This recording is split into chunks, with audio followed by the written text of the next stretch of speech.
এই গোলাপ হচ্ছে ভালোবাসার প্রতীক। সামনে রাখবেন যেন অপাত্রে ফসকে না যায়। ফুলটা দেখি ঘুরে ফিরে আমার কাছেই আসছে। আমার তো মনে হচ্ছে এই ফুলটার অন্য কোনো উদ্দেশ্য রয়েছে। Excuse me.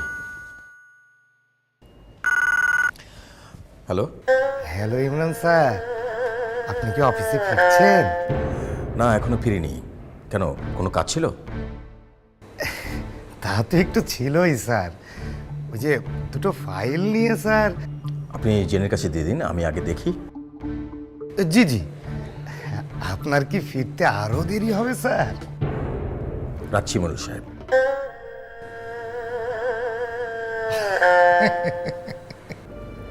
কোনো সমস্যা?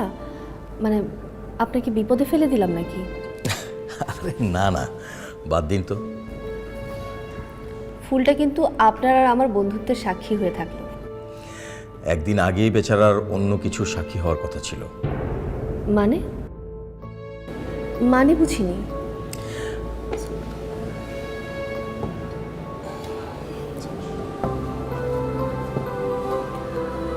কি যেন বলছিলেন? কফির ঘ্রাণটা কিন্তু বেশ আসছে।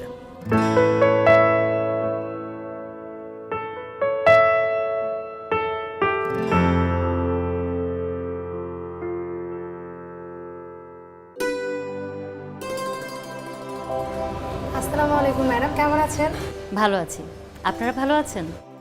জি, ভেতরে চলে যান ম্যাডাম, আপনার এন্ট্রি আমি করে রাখবো। ম্যাডাম, উনি? ইমরানের ভাই রবিন। ভাবি, তোমাকে তো এখানে সবাই চেনে। চুপ। জেনি ম্যাম, উনি ইমরান স্যারের ওয়াইফ, স্যারের রুমে নিয়ে যান। আপনার কথা অনেক শুনেছি।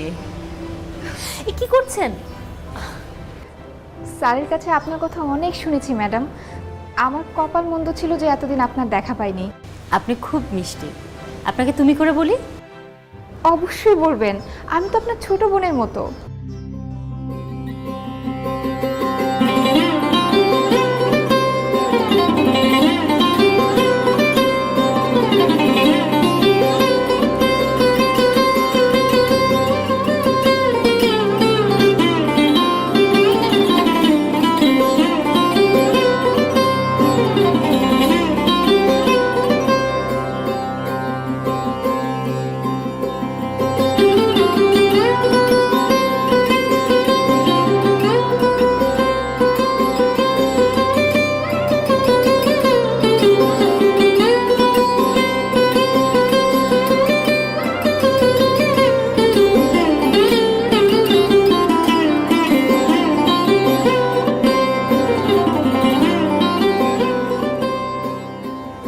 রবিন, চল ভেতরে যাই।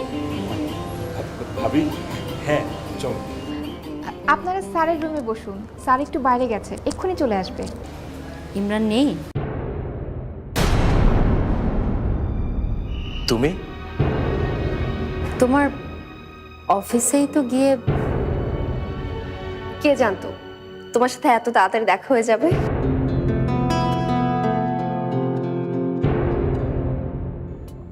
ইস, খুব খারাপ হয়ে গেল ব্যাপারটা।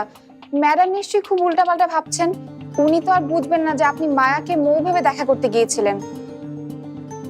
উনি তো আর আপনার আবেগের জায়গাটা বুঝবেন না।